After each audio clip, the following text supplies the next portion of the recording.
महिलाओं को लेकर आजकल एक आंदोलन चल रहा है, कहीं हिजाब पहनने को लेकर और कहीं हिजाब ना पहनने को लेकर। एक तरफ दुनिया ये कह रही है कि महिलाओं को उनका अधिकार खुद चुनने दें और उन्हें आज़ाद रहने दें, दूसरी तरफ ये सियासी लोग इस तरह की बयानबाजियाँ कहीं कहते हैं। बयानबाजियों से क्या हो रहा है? बयान तो किसी को भाई आज़ादी है, अगर तो कोई कुछ भी कह सकता है। कानून क्या कहता है? किसी पर पाबंदी है? नहीं सर।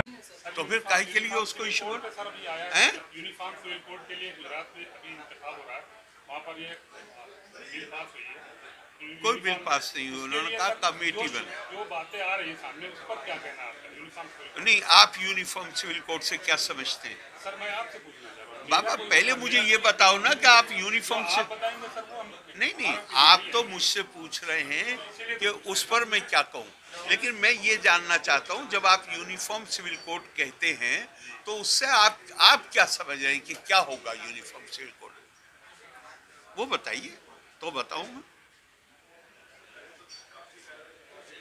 नहीं, ये बताइए कि यूनिफॉर्म सिविल कोड जो वो कह रहे हैं तो उसमें क्या करेंगे?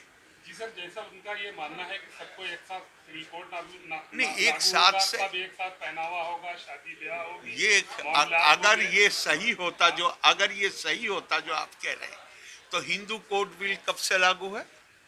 उसी पे तो सर मैं आपसे जानना चाह रहा हूँ। भाई मैं बता तो रहा हूँ आपको। हिंदू कोड बिल 50 से लागू है, सिखों पे भी लागू है, जैनों पे भी लागू है, हिंदुओं पे भी लागू है, बुद्धिस्ट पे भी लागू। सब एक जैसे हो गए एक जैसे? भाई कम से कम हिंदू ही एक जैसे हो जाते। कानून का इससे कोई मतलब नहीं होता। और हिंदुस्तान तहजीबी एतबार से हमेशा तनव्वो, डाइवर्सिटी, बहुदा, ये हिंदुस्तान की संस्कृति की, हिंदुस्तानी तहजीब की खुसूसियत है। कश्मीर में यूनिफॉर्म सिविल कोड है, सब एक जैसे हो गए। उसमें गोवा में यूनिफॉर्म सिविल कोड है, सब एक जैसे हो गए। कोई चीज के सर पैर तो होना चाहिए। हिंदू एक जैसे नहीं है। कोंकण से लेके और केरला तक उन रिश्तों में शादी की इजाजत है कि अगर यहाँ यूपी में बता दो तो आदमी कहेगा कि ये तो नरक में जाने का सीधा रास्ता है। सगी भांजी से शादी है तो एक हो गए। लेकिन सर जो कानून की बात हो रही है, भाई कानून कहाँ? कानून इससे डील नहीं करता कि आपके रस्म और रिवाज। अगर कानून ये कहे कि आप मेहर नहीं देंगे, मैं आपके साथ खड़ा हूं। लेकिन कानून अगर ये कहे कि शादी के नतीजे में हुकूक और जिम्मेदारियां यकसा होंगी,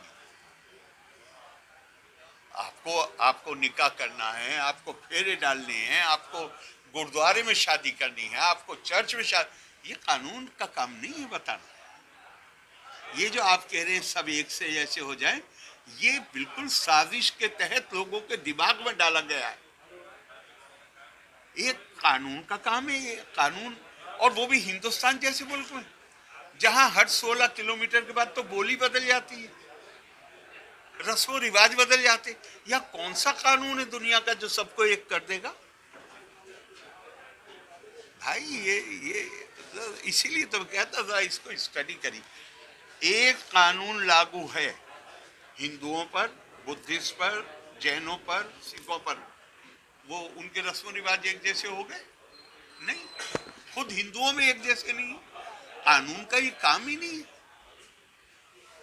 कानून का काम सिर्फ इतना सा होता है कि अदालत में मैं आपका काम है, आप मीडिया वाले हैं, आपका काम है सवाल पूछना, लेकिन मैं आपसे एक सवाल पूछ रहा हूँ, और वो ये सवाल ये पूछ रहा हूँ कि मानिए मुस्लिम लॉ है, कोडिफाइड है नहीं, कोडिफाइड समझे, तफसीलात नहीं है उसके, कोडिफाइड, ये लॉयर कोडिफाइड है नहीं है। आपने सिर्फ इतना लिख दिया है कि मुस्लिम कानून के तहत तय होगा। अब चाहे जफरुद्दीन खां हो, चाहे मैं हूं, चाहे रमेश सिंह, हम जब लॉ भी करते हैं और मुस्लिम लॉ भी पढ़ते हैं तो हमें वो मॉडर्न जूरिस्प्रूडेंस के तहत पढ़ाया जाता है। अब मैं अदालत में बैठा हूँ, आप मुकदमा लेके आए, कानून है नहीं, सिर्फ ऐलान है कि मुस्लिम कानून के तहत तय होगा। 6 फिक़्ह के मकतब, तो अब मैं उसमें ये मुमकिन है मजिस्ट्रेट के लेवल पे कि उसको सबकी जानकारी, ये मुमकिन है कि वो अपना दिमाग नहीं लगाएगा।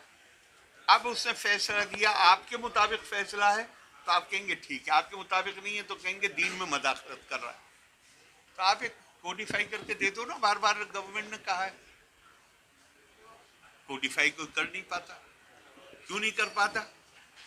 मैं कहीं और की नहीं, मुस्लिम पर्सनल लॉ बोर्ड की बात बता रहा हूँ कि सर फुटअव्वल की नौबत आ गई जब कोडिफाई करने का मामला हुआ। ये कि जो शाफई थे या मालिकी जो हैं, हनफियों ने कहा हम नहीं मानेंगे इनकी बात, कोई तरीका निकालिए।